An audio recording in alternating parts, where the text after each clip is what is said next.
أصحابي صباح وناكسن سيديتهن أنا الحمد لله واف سماذا إيوا بريستي dadka isoo wada wacay ama i qabsaday aad iyo aad anigu mahad celinaya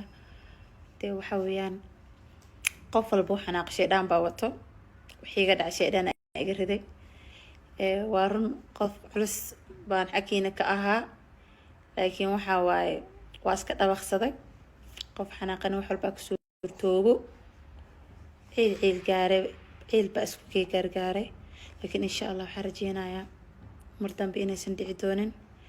inaan snapchat-kayga fal dambe oo fool xun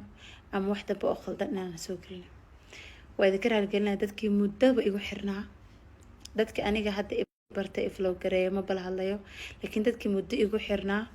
ee aqaano waxay ayaan gasho ee guddo aad iyo aad aan iga raaligelinaa insha Allah mar dambe